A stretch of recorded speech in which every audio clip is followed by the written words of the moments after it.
Coming up today on the Nick Craig Show, a 2-week ceasefire with Iran as the war in the Middle East continues to rage on. We'll have all the details coming up.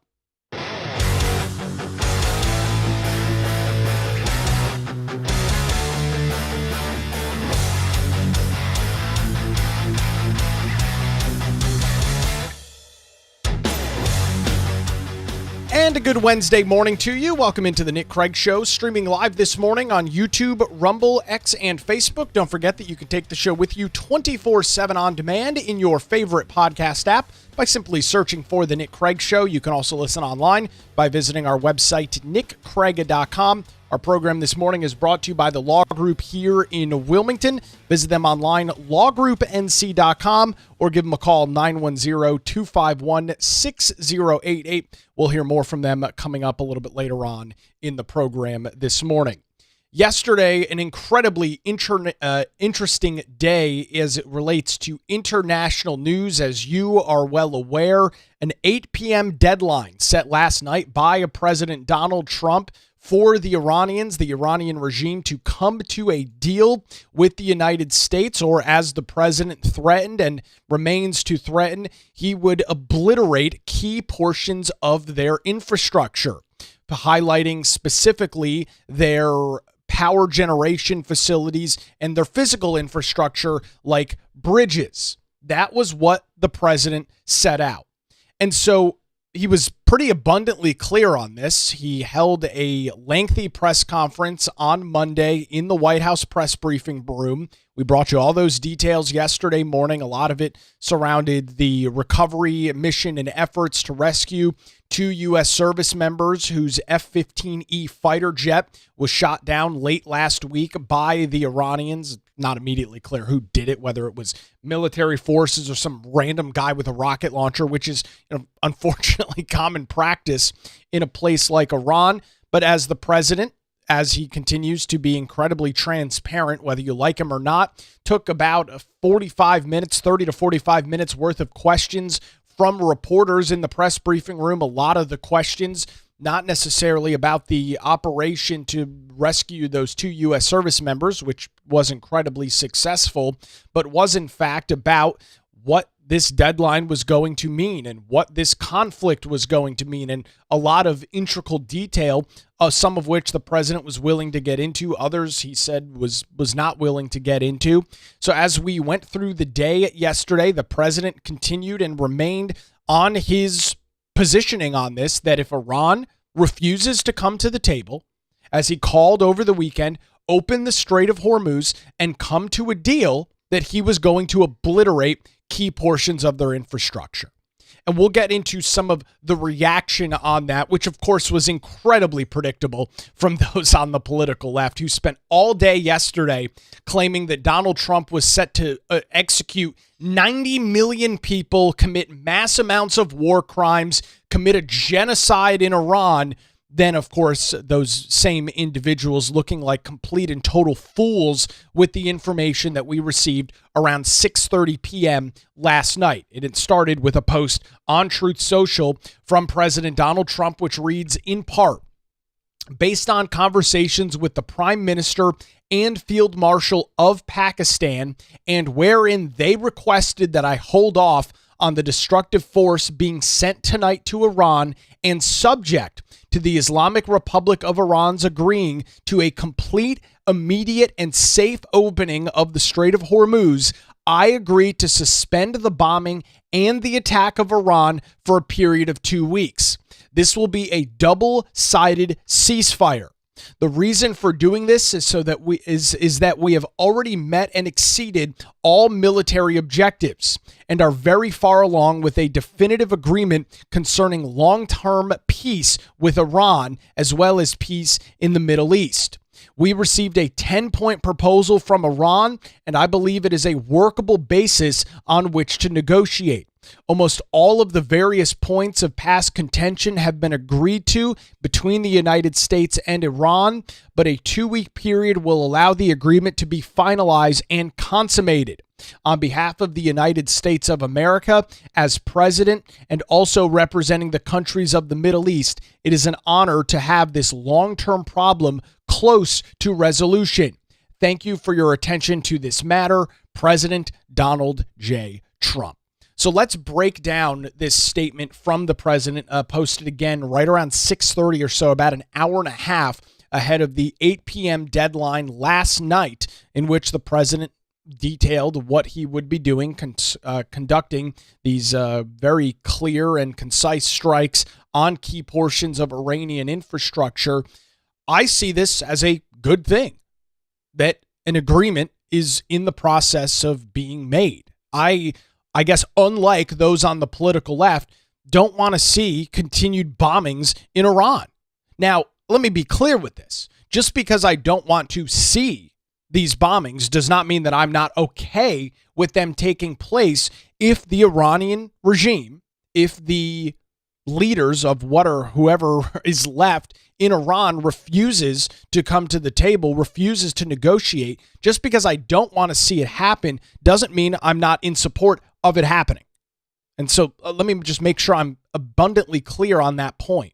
Iran, for 47 years, has consistently been a bad faith actor on the international stage.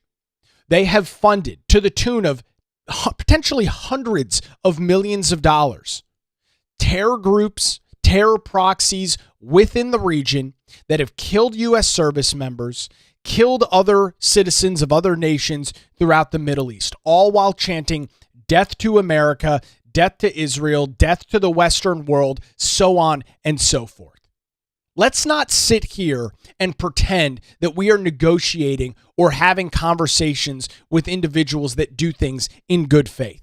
I can say emphatically, without a doubt, that the Iranian regime, not speaking of the Iranian people, but the Iranian regime, the now deceased supreme leader who the United States successfully executed, are not good faith actors.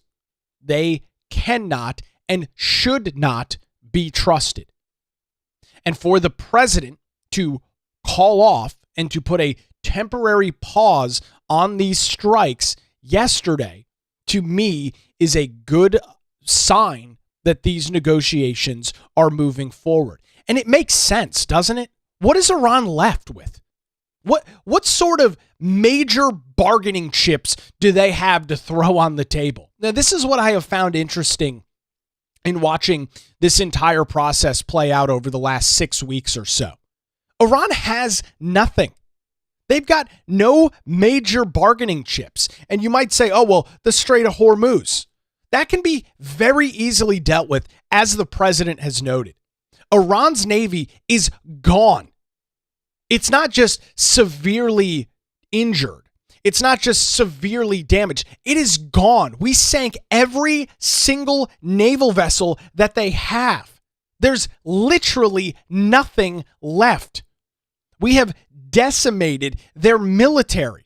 There is a reason that for the last 6 weeks, both the United States and Israel have flown consistent flights over Iran, and there has been one situation in which a U.S. plane or an Israeli plane has been shot down, and that happened this past Friday. There's been over 1,100 air missions over Iran. They have shot down one plane. You can do the math on what the odds are with more than 1,100 flight missions, and only one being shot down. The success rate is 99.999%. There's nothing left. They cannot defend themselves. They are in no position to negotiate. They are in no position to bargain with the United States. The president turned the temperature up to 12. No question about that whatsoever. He promised the American people, and unlike those on the political left, I'm actually going to hold the president who I support to what he says, right? This is the key difference between those on the political right and the political left. I have no problem criticizing the president of the United States, right? I'm not a sheep. I don't have to agree with everything that he says. I don't have to carry his water. When he says something and he doesn't follow through on it, I have no problem being critical. The left can't say that, and it's why I largely ignore anything that comes out of their mouth, because they're dishonest brokers of truth, and we saw that on full display Tuesday here across the United States. So back to this 2-week pause, this 2-week ceasefire that is now in effect. It is going to be absolutely fascinating to see how this process plays out. As the agreement stands, and as the president noted on his post on Truth Social last night, the U.S. will not conduct these military operations decimating key portions of Iranian infrastructure if the Strait of Hormuz opens. And so if that happens, and I would say that the clock is ticking on that pretty dramatically, if ships do not begin to flow through the strait either today or tomorrow, but tomorrow probably at the latest, I would not be surprised in the slightest if the president does not tip off Pakistan, does not tip off Israel, does not tip off Iran, and starts conducting these strikes.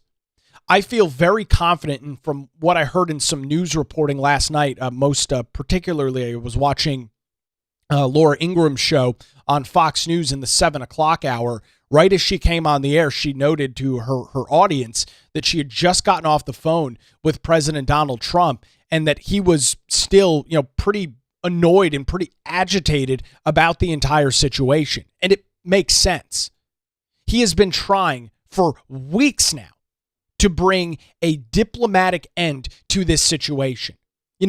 Again, ignoring what the left says because I just don't care at this point. I'm not covering Donald Trump for the political left. I'm not interested in arguing with them. They're dishonest. They don't have any sort of moral character or moral high ground to stand on. I'm not getting into the trenches with them. I don't care what they think. They hate Donald Trump. They hate me. They hate you. They hate Republicans. Folks, we don't have to answer to them. We don't have to defend ourselves to them. And I'm not going to. You're irrelevant if you're on the political left. You have zero power within the United States government right now. You ran a miserable, crappy candidate in 2024. She got blown out by Donald Trump and the Republicans. The House flipped majority. The Senate, Republicans maintained their majority in the Senate. You guys lost. You lost. You have no position of authority, no position of power in the United States. I don't care what you think. I don't care what your opinion is. I'm not interested in your moral platitudes. I'm not interested in your pearl clutching. I don't care. You lost. We don't have to answer to you. We don't have to defend ourselves to you. And the president sure as hell doesn't have to do that either. If you're so concerned and so worried about what's going on, go out there and win the midterm elections, and then you guys get to set the policy. You guys get to decide what happens. But as of right now, you're not in that position, so I'm not placating to you. This is something that more and more individuals on the right need to start understanding and wrapping their head around. The left will never be satisfied, and we saw this on full display yesterday. For the entirety of Tuesday, I saw post after post, comment after comment about how Donald Trump was going to, quote, nuke the Iranians. He was going to drop nuclear weapons, of which there's no basis on whatsoever. Just that comment, that premise in itself is incredibly disingenuous and dishonest because it was never said, it was never indicated. The president never hinted at, and I don't for any reason believe that the United States was going to drop nuclear weapons on Iran. But that was what the left ran with yesterday. That's what the morons on Blue Sky and Facebook were running with yesterday. Donald Trump is about to commit genocide. Donald Trump is about to commit war crimes, nuking Iran and killing 90 million people. That's what the run was yesterday. That's what was all over social media yesterday. That's what Republicans felt like they had to defend yesterday. Again, same individuals that over the weekend claimed that Donald Trump was in critical health conditions and was rushed to Walter Reed Medical Center, with some going as far as saying that he had died, were the ones yesterday claiming that we were nuking Iran. These are the individuals that we're talking about. They consistently prove time and time again that they are not truthful, that they are not interested in truth, that they are not interested in any sort of fact or reality. The same people claiming that over the weekend, claiming that we were nuking Iran yesterday. I will bring you once again to the great story of the boy who cried wolf. That's where the Democrat Party and the vast majority of those on the political left find themselves right now. This constant outrage, this constant just made up fake garbage and nonsense causes me, and I hope many of you, to just completely write off anything that the left says. And that's where I'm at. I'm not defending it. I'm not engaging in it. I'm not talking about it because it's irrelevant. These people are liars. They're dishonest people. Everything that they say is based in some sort of dishonesty. You can't talk. You can't negotiate. You can't have sane conversation with individuals whose foundation and groundwork is nothing but lies. And that's where we are with the political left. And so yesterday, all day, nuking Iran, genocide, war crimes, 6:30 rolls around. The president says, we've come to an agreement, 2-week ceasefire.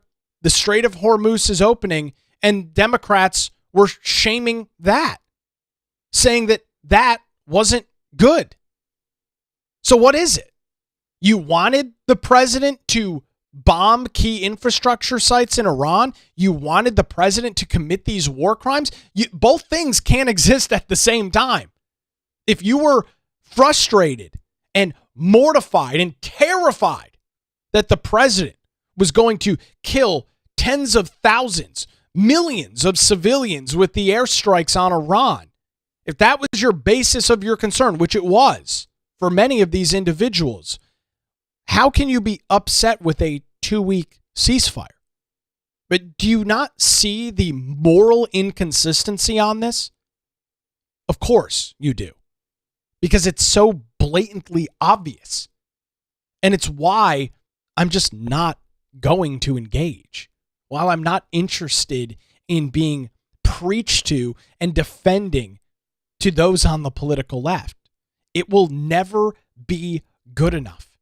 And one of the things that seems very obvious to me in this second Trump administration, and I'm not bashing the president for this, during the first administration, I think he and people around him believed that they could win over those on the political left, at least in some instances, in some cases. Ladies and gentlemen, I'm here to tell you that is not ever going to be the case. If you are a conservative, if you are a Republican, if you are on the political right, capitulating to the left and trying to get in the good graces and in the good feelings of the political left will never work. They hate you. They absolutely despise and hate you. They're never going to support you. They're never going to like you. So don't ever put yourself in a position where you feel that you need to capitulate to their demands. And if I say this, they'll be friendly to me. They'll be nice to me next time around. It has never worked. It will never work. Stop placating the political left. And it is very encouraging for me to see that in this second Trump administration, he has thrown that idea out the window because it has never worked and it will never work with these dishonest brokers that exist on the political left. That's the long and the short of this. I'm just not interested in it anymore. I don't frankly give a shit what you think about President Donald Trump. I don't want to hear your bullshit about, oh my God, war crimes in Iran. Meanwhile, you had jack squat to say when the Iranian regime was killing 40,000+ protesters over the last couple of months. I'm just not going to do it. The left has lost 100% of their credibility with me. It's not my doing. It's not my political bias. It's their own boy who cried wolf scenario consistently playing out. Had they not screamed and yelled for the last decade that the sky was falling, that Donald Trump was a dictator, that he was a fascist, that this is the worst thing that's ever happened, that's the worst thing that's ever happened, war crimes, this, that, and the other, treason, all of this stuff, I might be at least somewhat interested in engaging in some level of political conversation. But I'm not anymore. The left has lost all of the trust, all of the respect that I had to engage in any sort of legitimate dialogue. So I'm just not going to do it. Not a situation that I created, but once again, a man-made disaster by those on the political left.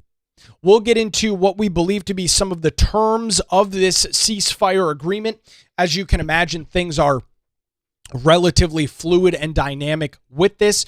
What are the next steps for the United States? What are the next steps for Iran? Pakistan, obviously, keenly involved in this, which should raise at least some level of concern, as there is a high level of Chinese influence over Pakistan as well as Iran.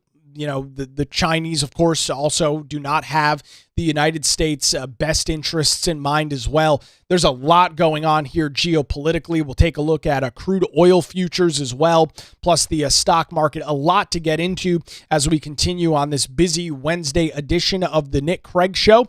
But before we move forward with any of that, I want to tell you about the law group here in Wilmington and let you know of an experience I had working with the law group now coming up almost 6 years ago, when I was going through the process of purchasing my house as a first-time home buyer in my early 20s. Didn't really, just being blunt and honest, I really didn't understand anything about the process whatsoever. I reached out to my friend Melissa Gott over at the law group and said, hey, I'm in the process of purchasing a house. I'd love to sit down and chat with you and figure out exactly what the process is. I reached out to Melissa and her amazing team, and they walked me through every step of the process. Any questions I had, any concerns I had, questions as it related to the process, Melissa Gott and her team were very quick, very responsive, walked me through what was a very interesting time, I'll note, during the middle heat of COVID-19. Everything virtual, everything remote made the process a little bit different than I think in years past. It was an absolutely phenomenal experience, and I'd highly recommend for any legal issues that you are dealing with, any sort of questions as it relates to the law, reach out to the law group here in Wilmington. They're located in downtown and just a phone call away at 910-251-6088, or you can visit them online, lawgroupnc.com. That's 910-251-6088, or online, lawgroupnc.com. It's the law group, experience and dedication you can rely on. We appreciate the law group and their continued support of the Nick Craig Show. All right, quick break. More on the Iran situation coming up. Plus, Democrats want to now invoke the 25th Amendment. Wow, that's completely coming out of left field. All that and more coming up as the Nick Craig Show continues, streaming live this Wednesday morning, YouTube, Rumble, X, Facebook, and available 24/7 wherever you get your podcasts.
Welcome back to a busy Wednesday edition of the Nick Craig Show as we continue with our coverage today of a 2-week ongoing ceasefire between the United States and Iran, brokered in large part, at least from public reports and all indication, brokered in large part by the high-up leadership within Pakistan, who, of course, does not want to see the portions or parts of the Middle East rubbleized by the United States, which is what the president was threatening to do. And, while, again, I don't want to see death and destruction, the president has made this point very clear.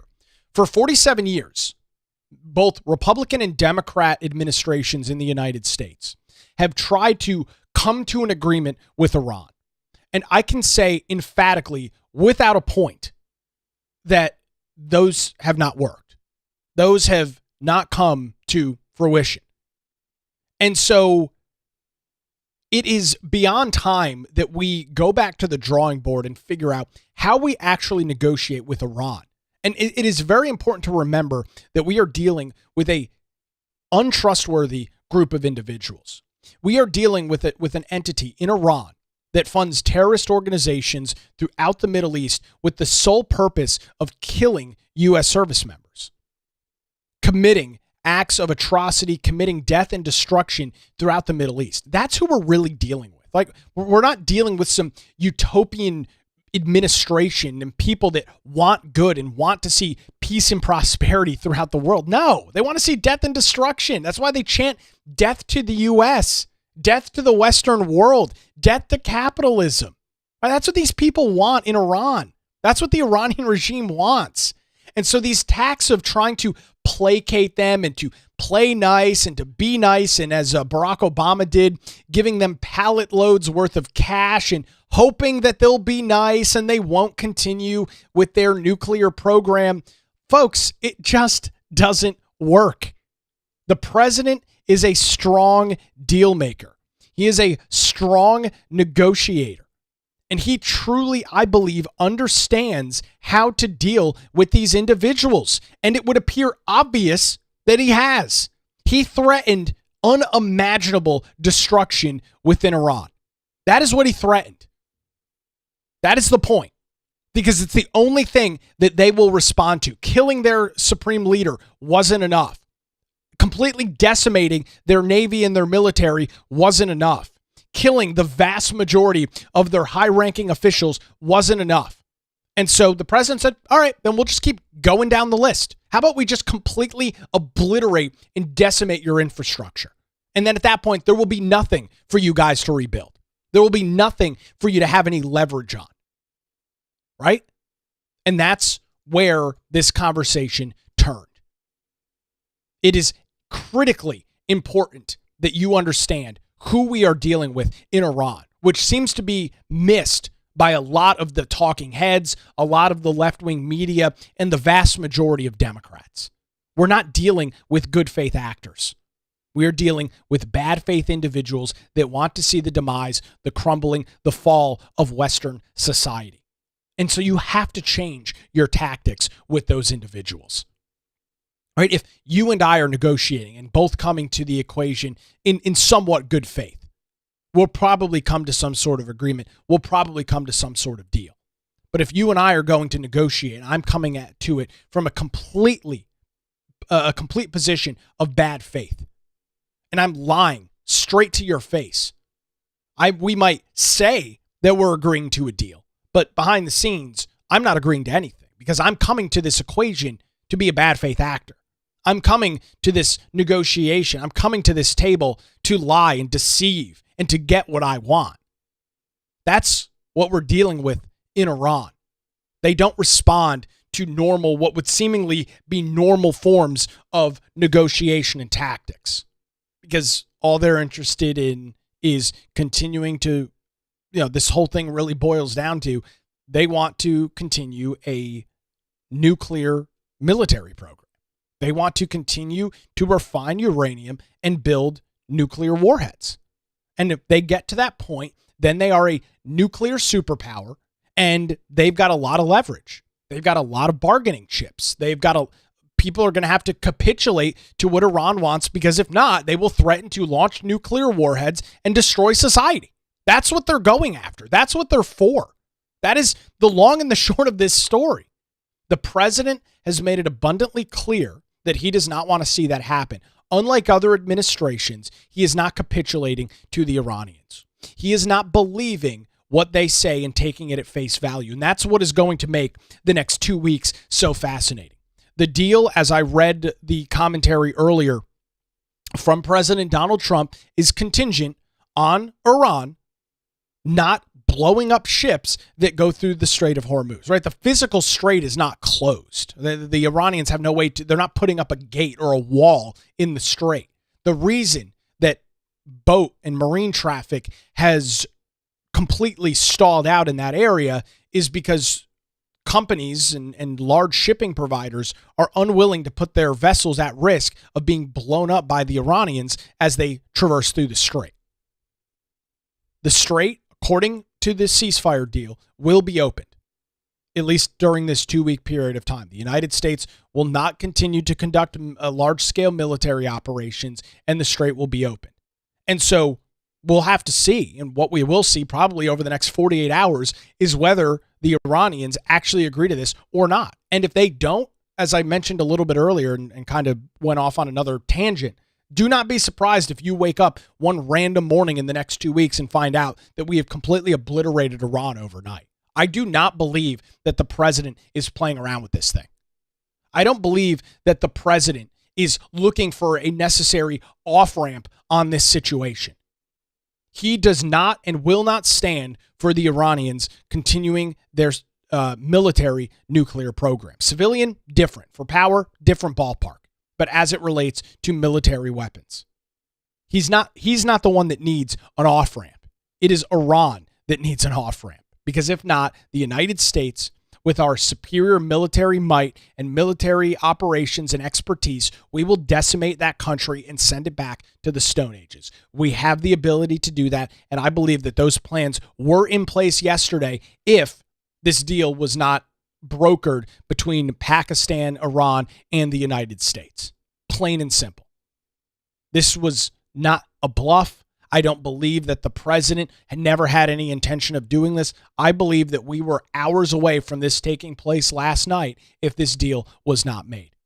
And so all of this now, it rests within Iran. If they open the Strait of Hormuz, if traffic begins to flow through there over the next couple of days, then we will probably continue with this 2-week agreement and come to a more long-term, longer-lasting deal with the regime. But all of that is contingent on the strait reopening. And don't for 1 second think that this president and this administration is not willing to say, once again, you are negotiating in bad faith. Once again, you are misleading us, the administration. You are misleading Pakistan and these other third parties that are involved, and we're not going to do it. The warning has been sent, at least from my vantage point, very clearly. We are not playing around with this anymore. We are done capitulating to bad faith actors like Iran. Now, the president says we're not going to conduct any sort of operations during this 2-week period of time, and I believe him. Of course, all of that being contingent on the fact that Iran opens the strait. And I think they have, as I mentioned, a very short window to do that. If that does not happen by, Friday at the latest, over the next 48 hours, then, this weekend, it could all, spiral out of control and go downhill. Because I don't think that the president in Donald Trump has the patience to continue dealing with this. He doesn't want to continue dealing with it. He wants to get this thing dealt with. He wants to bring this thing to a close. He needs to bring down oil prices here in the United States, and he's just done with it. And so all the ball is absolutely 100% in Iran's corner right now. And it is, from my vantage point as a political observer, it is going to be absolutely fascinating to see what they do in the coming probably 24, 48, 72 hours as it relates to this. It's going to me, be absolutely fascinating. So let's transition over to some of the reaction coming in on this. As I mentioned all day yesterday, Democrat after Democrat, idiot liberal after idiot liberal, commenting online that we are nuking Iran, that we were going to nuke Iran, we were going to commit genocide, war crimes under this administration, invoke the 25th Amendment. It just goes to show you how truly out of touch these individuals are on the political left. Here is Ro Khanna commenting on it, congressman from California. This was his great take yesterday after, again, the deadline was set 8 p.m. last night. This is what he had to say about the situation. If the United States Congress has any life left in it, every member of Congress and senator must be calling for Trump's removal today based on the 25th Amendment. He is threatening the entire destruction of a civilization. He is calling Iranians animals. He is showing a total disregard for the humanity of people in Iran, in Gaza, in Cuba. This is a moral crime. It is a war crime. We need to be demanding that Congress convene today, and we need to be invoking the 25th Amendment. Yawn. Okay. Sounds good to me, Ro Khanna. Yep. And these, of course, are the same moral characters that had nothing to say, were not interested in saying anything, as the Iranian regime killed 40+ thousand protesters just earlier this year. Right? These are the same individuals. This is the same cast of characters. And I'm supposed to take Ro Khanna's comments here to heart. I'm supposed to believe that he's got some sort of moral superiority over me. He's got some moral high ground that he is standing on. No, of course, he doesn't. Nobody on the political left does.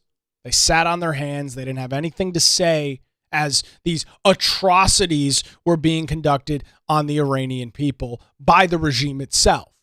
You notice there wasn't a lot of discussion about that. Now, we covered it in extensive detail here on the Nick Craig Show. You likely heard it on other podcasts and other talk radio programs across the nation. You didn't happen to see a whole lot about it, though, from mainstream media. You didn't see a video of Ro Khanna standing outside of some building talking about that. Isn't that interesting? And so we care about the people of Iran when the United States threatens to decimate its infrastructure, but we don't care about the people of Iran when 40,000 of them are slaughtered by the regime. We don't care about the people of Iran, as the president so eloquently put it in the White House press briefing room on Monday. We don't care about the women of Iran, right, who are treated as second-class citizens, have essentially no rights whatsoever. We don't care about the LGBTQIAP plus community in Iran, right? That's a big talking point for those on the political left. Everything is trans rights this and gay rights that, all that fun stuff. We don't care about those people in Iran, right? There's not much conversation there. But now, again, I'm supposed to believe that Ro Khanna believes so much about that. Josh Stein, our Democrat governor here in North Carolina, chimed in on it, making himself look like a complete idiot as well. This is what he had to say, quote, "The president chose to put our nation at war with Iran without clear objectives or an exit strategy," of which is false. We did have clear objectives. "It's costing taxpayers tens of billions of dollars and North Carolinians far too much at the pump. His recent threats to Iran are beyond the pale, repugnant and un-American, and they risk dramatic escalation. I continue to pray for our troops and their families who sacrifice so much to keep us safe." Oh, thank you, Josh Stein. I mean, I'm sure Donald Trump has completely changed his entire approach to this situation because Josh Stein has jumped in here on the conversation. It's un-American. I guess Josh Stein is now the arbiter of what is American and what is not. It's beyond the pale. Again, don't remember a comment from Governor Josh Stein about 40,000 Iranians being slaughtered by their own regime. This is the kind of moral inconsistency, as I mentioned a little while ago, that has caused me to completely disengage from any sort of legitimate political conversation with those on the left. They consistently put themselves into these positions. They consistently back themselves into a corner and think that they have some sort of superiority to negotiate and to debate these issues. And I'm here to tell you quite clearly and quite frankly, they're not. They're not consistent on any of this stuff. The folks yelling genocide and war crimes yesterday don't have anything to say about the Iranian regime as it relates to its own people. They don't care. They have never cared. The only reason they're interested in it now, the only reason they're talking about invoking the 25th Amendment now is because Donald Trump is doing something that they disagree with. And that's where we're at with this whole thing. That's the long and the short of this entire situation. And so all day yesterday, 25th, invoke the 25th, do this, the 25th, 25th, 25th. It's just exhausting. It is once again the boy who cried wolf. For a decade now, we have been hearing from the political left that Donald Trump is unfit for office, that he needs to be thrown out of office, that he needs to be arrested, he needs to be thrown in prison. Invoke the 25th for years and years and years and years now. And so, how am I supposed to take this seriously?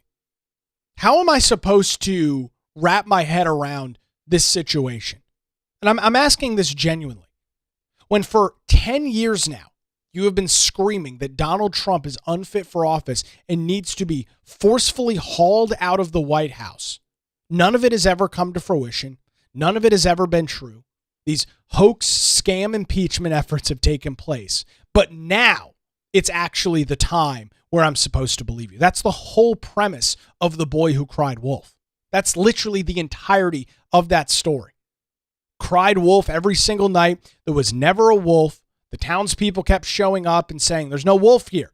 Eventually, as you know how the story goes, there was a wolf at one point. He cried that there was a wolf. Nobody responded, and he got eaten.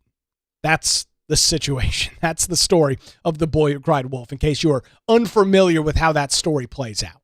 And that's the modern Democrat Party. Everything is the end of democracy. Everything is the end of America, the end of the world, and this and that and the other. And Donald Trump's a terrible person. He's a criminal. He needs to be thrown in prison.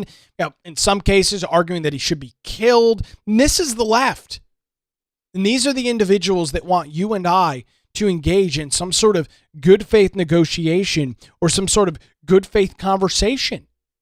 I'm just not going to do it. So rolling all of this back, 2-week ceasefire ongoing right now. It is all contingent on Iran opening the Strait of Hormuz. The ball is in their court. If they want to open it, then the ceasefire will hold.